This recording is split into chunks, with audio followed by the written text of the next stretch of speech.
আমি শর্মিন নিশাত স্বাগত জানাই হালখাতা ইউটিউব চ্যানেলে। করোনা ভাইরাস মৃত্যুর মতোই সাম্যবাদী। গত 15 জুন তারিখে প্রাবন্ধিক ও জাহাঙ্গীরনগর বিশ্ববিদ্যালয়ের অর্থনীতি বিভাগের অধ্যাপক আনু মোহাম্মদ একটি প্রবন্ধ লিখে হালখাতাকে দেন। প্রবন্ধটির নাম করোনা দুনিয়ায় বাংলাদেশ, যেটি পরে হালখাতা ম্যাক.কমে প্রকাশিত হয়। প্রবন্ধে আনু মোহাম্মদ উল্লেখ করেন, যুক্তরাজ্যের লেখক, গবেষক, সংগঠক নাওমি ক্লেইন কয়েক বছর আগে একটি গ্রন্থ রচনা করেছিলেন বিশ্ব পুঁজিবাদী ব্যবস্থা নিয়ে, যার নাম ছিল ডিজাস্টার ক্যাপিটালিজম।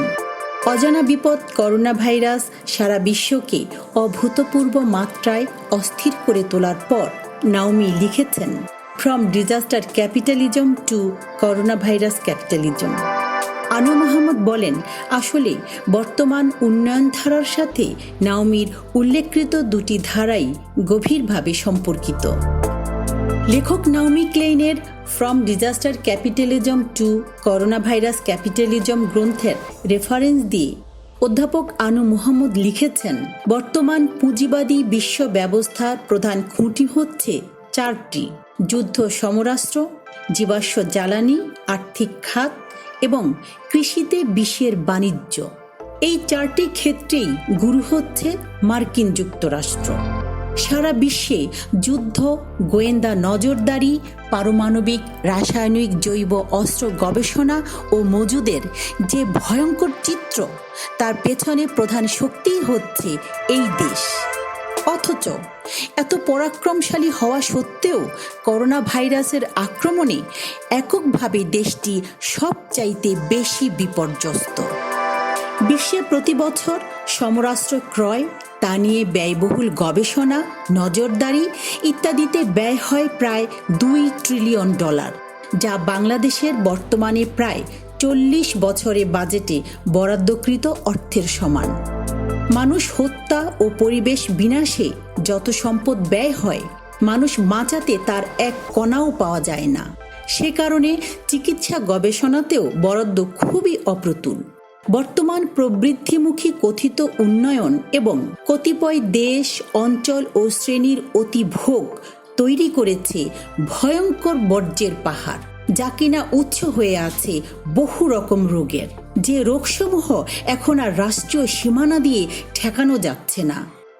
এক গবেষণায় দেখা যাচ্ছে, সারা পৃথিবীতে কারখানার তরল, শুষ্ক ও বায়বীয় যে পরিমাণ কেমিক্যাল ও জ্বালানি বর্জ্য তৈরি হচ্ছে, তার পার্শ্ব প্রতিক্রিয়ায় করোনা ভাইরাস 2019 সৃষ্টি হয়েছে এমন কোনো প্রমাণ পাওয়া না গেলেও করোনার মতো অসংখ্য মহামারীর পরিস্থিতি সৃষ্টি করে দিচ্ছে এই সব বর্জ্য। মানুষের জগতে রোগ দুর্যোগ নানা মাত্রায় আসতেই পারে, কিন্তু তাতে দেশের নাগরিকেরা কতটা বিপর্যস্ত হবেন তা নির্ভর করে ওই দেশের রাষ্ট্র ব্যবস্থা কোন দর্শন দ্বারা পরিচালিত এবং কারা সেখানে গুরুত্বপূর্ণ দায়িত্বে রয়েছেন তার উপর। অধ্যাপক আনু মোহাম্মদ লিখেছেন, কিউবা গত 6 দশক ধরে মার্কিন যুক্তরাষ্ট্রের সর্বাত্মক আগ্রাসন ও অবরোধের মধ্যে লড়াই করে টিকে আছে। শক্তি, সামর্থ্য, অর্থনীতির আকার, সম্পদ কোনো দিক থেকেই মার্কিন যুক্তরাষ্ট্রের সাথে দেশটির কোনো তুলনা করা চলে না। সম্পদের দিক থেকে বাংলাদেশের চাইতেও দুর্বল অবস্থানে এই দেশ। এত কম সম্পদ নিয়েও করোনা সংকটে কিউবা তার প্রত্যেক নাগরিকের নিরাপত্তা দিতে পেরেছে। তারা করোনা সহায়তার জন্য ইউরোপ ও ল্যাটিন আমেরিকার 22টি দেশে ডাক্তার ও চিকিৎসা সরঞ্জাম পাঠিয়েছে। অথচ বিপুল সম্পদ থাকা সত্ত্বেও যুক্তরাষ্ট্রের নাগরিকেরা নিজ দেশে নৈরাজ্যিক পরিস্থিতির শিকার। কিউবার সাথে চীন ও ভিয়েতনামের তফাৎ হলো, চীন ও ভিয়েতনামে বেশ কিছু বাজারমুখী সংস্কার ঘটেছে, বেশ কিছু ক্ষেত্রে ব্যক্তিখাত ত্বরান্বিত হয়েছে। ফলে এ দুটি দেশের সর্বজন স্বাস্থ্য সেবা ব্যবস্থা থাকলেও সকল নাগরিকের জন্য কিউবার মতো খাদ্য ও চিকিৎসার নিশ্চিত ব্যবস্থা এখন আর সেখানে আগের মতো নেই। সে কারণে ভিয়েতনামের শক্তিশালী প্রাতিষ্ঠানিক ব্যবস্থায় করোনার সংকট মোকাবেলার কাছে মানগত দিক থেকে চীন ও ভিয়েতনামের সফলতাও হেরে গিয়েছে। এর বাইরে করোনা সংকট মোকাবেলায় প্রাতিষ্ঠানিকভাবে শক্তিশালী হওয়ার কারণে এশিয়ার দক্ষিণ কোরিয়া, তাইওয়ান ভালো করেছে। একই সাথে করোনা সংকট সফল মোকাবেলার জন্য ভারতের রাজ্য কেরালার নামও বিশেষভাবে উল্লেখযোগ্য। অধ্যাপক আনু মোহাম্মদ তার এই প্রবন্ধে বাংলাদেশের প্রেক্ষাপট তুলে ধরে লিখেছেন, 16 কোটি মানুষের দেশ হওয়া সত্ত্বেও ভাইরাসের পরীক্ষা হয়েছে খুব ধীর গতিতে এবং সীমিত আকারে। নিশ্চয়ই ভাইরাস পরীক্ষায় সরকারের আগ্রহই কম এবং সে কারণেই গণস্বাস্থ্য কেন্দ্র উদ্ভাবিত র্যাপিড টেস্ট নিয়ে সরকার নানান তালবাহানা করে এর ভবিষ্যৎ কোথায় নিয়ে দাঁড় করিয়ে দিয়েছে সেটা আমরা সবাই জানি। দেশের আর্থিক অব্যবস্থাপনার কথা উল্লেখ করে আনু মোহাম্মদ প্রশ্ন তোলেন, সামিট গ্রুপকে বসিয়ে 2000 কোটি টাকার বিল দেয়া যায়, এস আলমকে 3000 কোটি টাকার ট্যাক্স মওকুফ করে দেয়া যায়, কিন্তু সারা বছর হাড় ভাঙা খাটুনি খাটা গার্মেন্টসের মেয়েদেরকে বেতনসহ ছুটি দেওয়া যায় না। দেশের চিকিৎসা ব্যবস্থার নাজুক পরিস্থিতির কথা উল্লেখ করে আনু মোহাম্মদ আরও প্রশ্ন তোলেন, ঢাকা মাওয়া রুটের নির্মাণ কাজে ইউরোপের 3 গুণ বেশি খরচ হয়ে যায়, অথচ একটা আইসিইউ বেডের জন্য, একটা ভেন্টিলেটরের জন্য প্রতিদিন শত শত মানুষকে এক হাসপাতাল থেকে আরেক হাসপাতালে পাগলের মতো ছুটতে হচ্ছে। সরকারের চোখে আঙ্গুল দিয়ে দেখিয়ে দেওয়ার জন্য তিনি প্রশ্ন ছুড়ে বলেন, বিশ্বের সর্বোচ্চ খরচের ফ্লাইওভারের দেশে প্রতি 1000 জন রোগীর জন্যে মাত্র একটা হাসপাতাল বেড কেন? আমরা মজুত করেছিলাম compact fighters air missile system MiG-29। এখন আমাদের ফ্রন্ট লাইনের চিকিৎসকরা হাহাকার করছে, মাস্ক নাই, কিট নাই, বেড নাই, আইসিইউ নাই, কিন্তু কেন? প্রায় 2 মাসের মতো অমূল্য সময় পাওয়ার পরেও আমাদের হাসপাতালগুলো আনপ্রোটেক্টেড রয়ে গেল কেন? প্রয়োজনীয় গ্লাভস, মাস্ক, স্যানিটাইজার এবং টেস্টিং কিট মজুত করা গেল না কেন? তিনি প্রশ্ন করেন, রাশিয়ার সঙ্গে যদি 8000 কোটি টাকার আর্মস ডিল করা যায়, বেসরকারি বিদ্যুৎ খাতের বেহুদা লোকসান সামলাতে পাবলিক ফান্ড থেকে 8000 কোটি টাকার ভর্তুকিও দেওয়া যায়, তাহলে এমন ভয়ানক বিপদের দিনেও এই শহরের খেটে খাওয়া মানুষদের কিছু কালের জন্য বিনামূল্যে চাল ডাল সরবরাহ করা যায় না কেন?